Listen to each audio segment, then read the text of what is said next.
I said it's time for beer and a chat.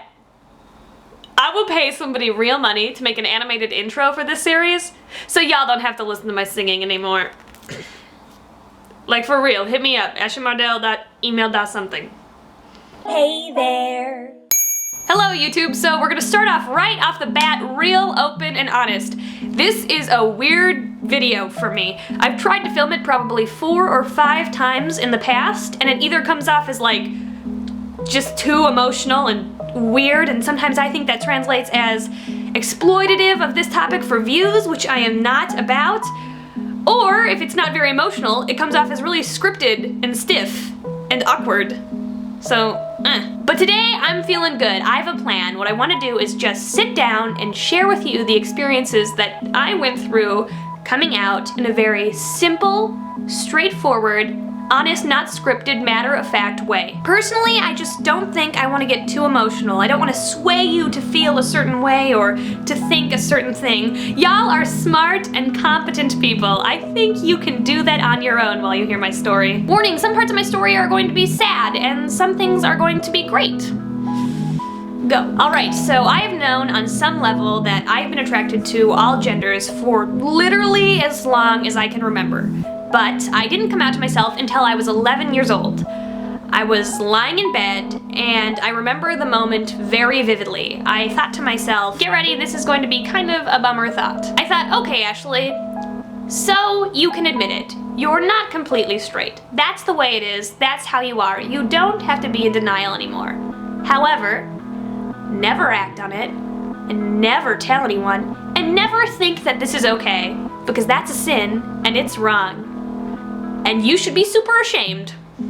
Between the ages of 11 and 16, I was obsessed with my sexuality, and I was constantly thinking of how I could not think of my sexuality. Whenever a not completely straight thought entered my brain, I would push it out immediately and just repress. I would also tell myself that I was wrong and bad for thinking that as fast as I could to almost like condition myself to be more straight. I think I was so insecure about these thoughts because even then I had some inkling, I knew on some level that one day I would be able to come to terms with my sexuality and be myself, and that would mean coming out and being given that label and being surrounded by that stigma, and that just terrified the shit out of 11-year-old Ashley. So for 4 years, even though I was so young and definitely should have been concerned with other things like clubs and friends and like playing in my tree fort, this consumed my thoughts, and there was a lot of self-hate and a lot of shame and a lot of secrecy and loneliness. It took me some time and some life experience to finally gain a more healthy perspective on my sexuality, and I came out to myself for a second time when I was 15 years old. I was standing in front of the mirror, and I also remember this moment very clearly. I said, Ashley, not only is this the way you are, not only is this you, but it's okay. And if you want to act on it, you should totally do that. Because there's nothing wrong with this. You're beautiful, and you deserve to be happy. So get over this and do that and be you and be happy. And that was really life-changing and great, and I did that, but with a caveat.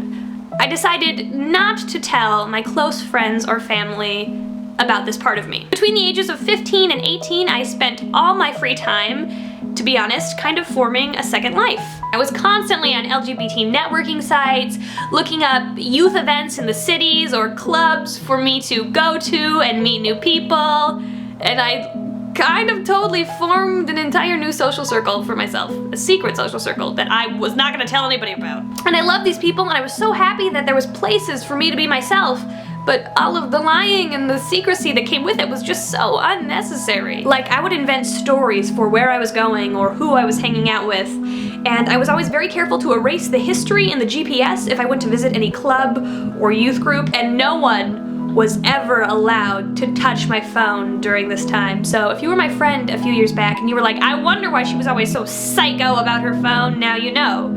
This was just something that I was really insecure about, and I really didn't want anyone to know, and I was just so compelled to keep it a secret. Every day was a huge blow to my self-esteem to have these people and this life that I loved and I felt like was really me but I just couldn't bring myself to share it with anyone else because I was so insecure. And let's be real, I told myself that I was okay with my sexuality, but my actions clearly reflected the truth that I was not, and I was insecure and I still harbored some issues.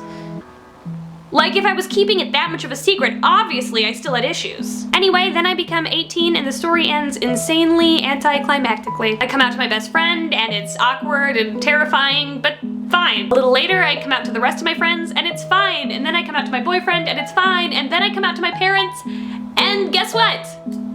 It's fine. Now take from my story whatever you like, but what I definitely learned is that sometimes the biggest obstacle in the way of you being yourself is actually you. And trust me, I realize that you can't just snap your fingers and get over being scared and being insecure. It took me 7 years, so I get that. But sometimes just admitting to yourself that you have some insecurities and some issues that you need to spend some time working on and reflecting on and just facing head on can be the first step. In regards specifically to coming out, my friend David once said something that I really like.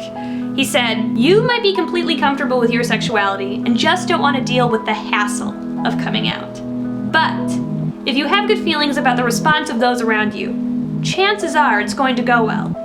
And you should just come out already." Now, you should never come out if it'll put you in an unsafe or dangerous situation. But I just really like this quote because I'm so happy and comfortable with myself now, and I just wish I could have started a long time ago. Anyway, if you have any thoughts or questions about this topic, leave it in the comments below. Also, I will link the coming out story that I wrote on Tumblr in the description, and I will be online all day on Tumblr if you want to ask me for any advice or reach out to me in any way through my Ask box. Yeah! Ooh, congratulations! You have heard the thing that Ashley is most insecure about ever. I hope this was okay. Okay, bye! Follow me on Twitter. I've been asked on behalf of Ashley to have you subscribe and like. Pretty please for me. Like for me, please like for me. Pretty please for me, I'll give you fake money.